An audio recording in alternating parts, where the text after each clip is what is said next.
जो latest technology के inkjet printer है उनमें 1 इंच स्क्वायर की दूरी में 300 से लेकर 4200 ऐसे जेट लगे रहते हैं कलर्स को पेपर पर स्प्रे करने के लिए, जो अल्ट्रा एचडी इमेज को प्रिंट करते हैं। और एक जो जेट होता है उसकी साइज हमारे बाल की साइज से भी कम होती है। यूजुअली 50 से 60 माइक्रोन्स का डायमीटर होता है और हमारे बाल का 70 माइक्रोन डायमीटर होता है। जो हम कलर प्रिंटर देखते हैं ये टेक्निकल पॉइंट ऑफ व्यू से तो बहुत बेहतरीन इंजीनियरिंग यूज करते हैं, इसके अलावा हमारे दिमाग के साथ भी बहुत अच्छा गेम खेलते हैं। तो इस बेहतरीन इंजीनियरिंग को इस वीडियो में समझते हैं। इंकजेट प्रिंटर का बेसिक मीनिंग समझे तो इसका मतलब डिफरेंट टाइप के कलर, उनकी इंक प्लस जेट मतलब एक स्प्रे जो इन कलर को कागज पर स्प्रे करने का काम करता है। जेट को नोजल भी बोल देते हैं कई बार।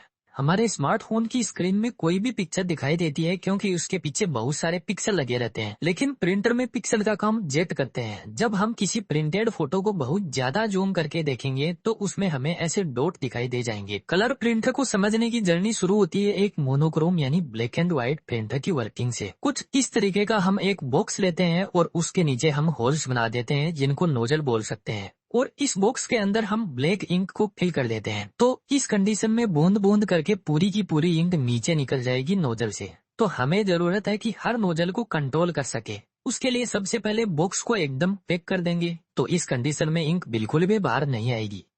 तो हर नोजल कंट्रोल के लिए एक कलर बॉक्स को हम थोड़ा अलग करके एक पाइप के थ्रू हेड से कनेक्ट कर देते हैं। जो ये जेट वाली यूनिट है इसको हम हेड से इंडिकेट करेंगे और हर नोजल के ऊपर एक रेजिस्टेंस लगा देते हैं। रेजिस्टेंस का काम हीट प्रोवाइड करवाना होता है, तो इसको हम हीटर भी बोल सकते हैं। अब इस कंडीशन में जब हमें कोई पेंट निकालना होता है तो उस रेस्पेक्टिव रेजिस्टेंस के पास में सप्लाई आएगी जिससे वह रेजिस्टेंस हीट होना शुरू होगा। यह रेजिस्टेंस 260 डिग्री सेंटीग्रेड तक हीट हो जाता है और हर माइक्रो सेकेंड में 100 डिग्री तक हीट हो जाता है। यदि आपने देखा हो तो जब पानी की रोड पानी को गर्म करती है तो उसमें से बबल्स निकलते हैं। ठीक इसी तरीके से जब रेजिस्टेंस हीट होता है तो एक बबल क्रिएट करेगा और यह बबल इंक को नीचे की तरफ फोर्स लगाएगा। जब फर्स्ट इंक की ड्रॉप नीचे की तरफ गिरेगी तो यह थोड़ी टाइट होती है यानी गाढ़ापन होता है, जिसकी वजह से ड्रॉप की साइज लंबी हो जाती है। तो मेन ड्रॉप के साथ में एक छोटी ड्रॉप और बनती है और यह छोटी ड्रॉप बड़ी ड्रॉप के पास में ही गिरती है। छोटी ड्रॉप को सैटेलाइट ड्रॉप भी बोलते हैं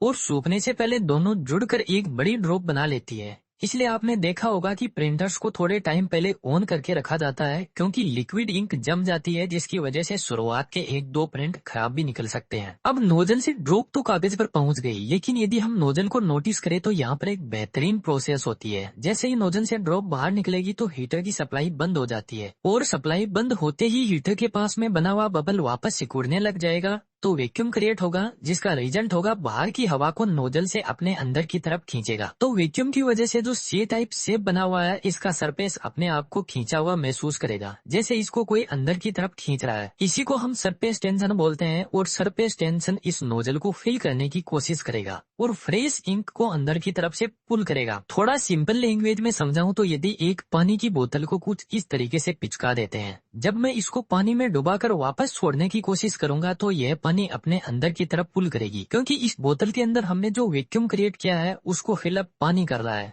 तो ठीक यहाँ पर भी ऐसा ही होता है। जब हीटर वाला बबल सिकुड़ता है तो बाहर से फ्रेश इंक को अंदर की तरफ पुल करेगा और यहाँ पर जो सी शेप क्रिएट हुआ है उसका भी सरफेस टेंशन ज्यादा है, तो यह भी वापस अपने आप को फिल करने की कोशिश करेगा और बाहर से फ्रेश इंक पुल करता रहेगा। इस मेथड को थर्मल बबल मेथड बोलते हैं।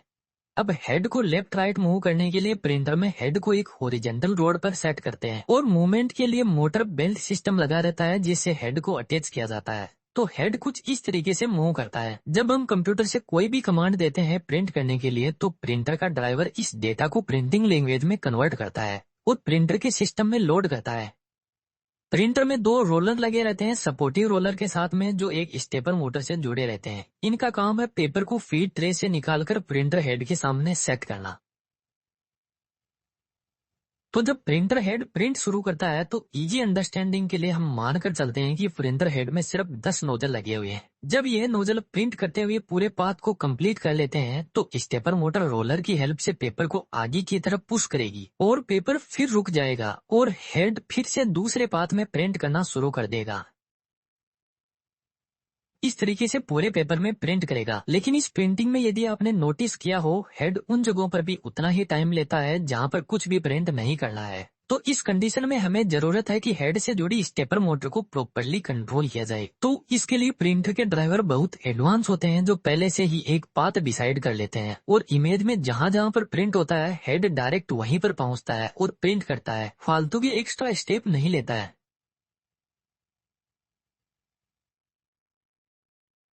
कलर प्रिंटिंग बहुत इंटेलिजेंट तरीके से काम करती है। हम इस हेड को हटाकर 3 कलर को काम में लेते हैं, रेड, ग्रीन और ब्लू। और यही 3 कलर जितने भी डिजिटल डिवाइसेज है उनमें भी होते हैं और इन्हीं कलर के कॉम्बिनेशन से 16 मिलियन से भी ज्यादा कलर कॉम्बिनेशन बन जाते हैं। लेकिन क्या यह कलर प्रिंटर में काम कर जाएंगी? बिल्कुल भी नहीं, क्योंकि इन कलर से जब हम कोई प्रिंट निकालेंगे तो वह ऑलमोस्ट ब्लैक प्रिंट निकलेगा।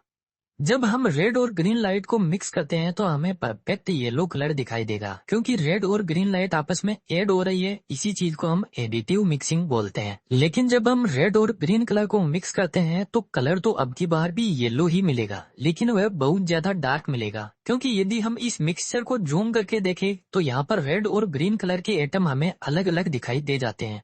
मैंने कैमरे वाले वीडियो में भी बताया था कि हमें कोई भी चीज दिखाई क्यों देती है। फॉर एग्जाम्पल, यह ग्रीन कलर का बॉक्स हमें दिखाई इसलिए दे रहा है क्योंकि जब इस पर सनलाइट गिरती है तो सनलाइट में बहुत सारे कलर होते हैं और यह सभी कलर को एब्जॉर्ब कर लेता है और ग्रीन कलर को रिफ्लेक्ट कर देता है और यह कलर हमारी आंखों तक पहुंचता है तो हमें बॉक्स ग्रीन दिखाई देता है। अब यदि हम इस मिश्रण को वापस देखें तो जब इस पर लाइट गिरेगी तो ग्रीन कलर का एटम सिर्फ ग्रीन लाइट को आगे पास करेगा, तो कुछ लाइट साइड में से आगे निकल जाएगी और कुछ लाइट आगे रेड कलर के एटम से टकराएगी और रेड कलर का एटम तो ग्रीन लाइट को आगे पास करेगा नहीं, सिर्फ रेड लाइट को ही पास करेगा, तो इसका कुछ एरिया ब्लैक हो जाएगा। तो यहाँ पर हमारे कुछ कलर खत्म हो रहे हैं यानी सब्ट्रैक्ट हो रहे हैं। इसी चीज को सब्ट्रैक्टिव मिक्सिंग बोलते हैं। ठीक ऐसा ही अदर एटम के साथ में भी होगा। जब सभी एटम की लाइट हमें मिक्स में दिखेगी तो उसमें ज्यादातर ब्लैक कलर दिखाई देगा, इसलिए हम आरजीबी कलर को यूज नहीं ले सकते। तो प्रिंटर के अंदर इसका एक सॉल्यूशन निकाला गया। हम आरजीबी कलर के कॉम्प्लीमेंट काम में लेते हैं। कॉम्प्लीमेंट का मतलब है आरजीबी के इनवर्स कलर, रेड का साइन, ग्रीन का मेजेंटा, ब्लू का येलो।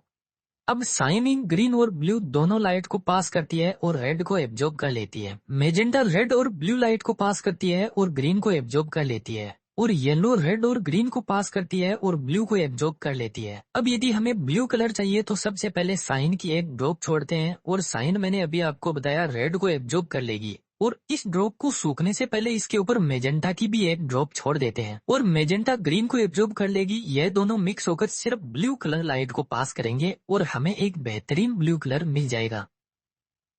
इस तरीके से साइन, मेजेंटा और येलो कलर को मिक्स करके प्रिंटर अलग अलग कलर के कॉम्बिनेशन बनाता है। लेकिन प्रिंटर हेड में CMY के अलावा भी एक ब्लैक कलर साथ में अटैच करते हैं, क्योंकि यह तीनों कलर मिलकर भी एक बेहतरीन ब्लैक कलर नहीं बना सकते, इसलिए ब्लैक की जरूरत पड़ती है जिसको की बोलते हैं।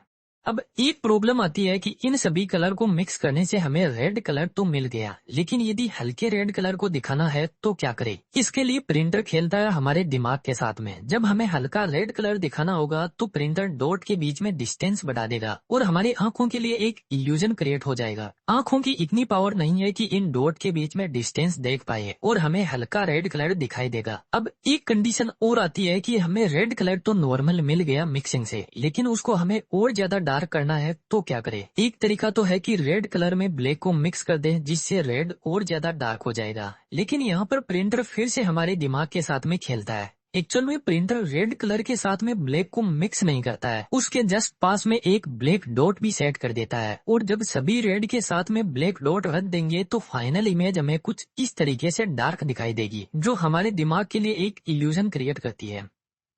इस तरीके से एक इमेज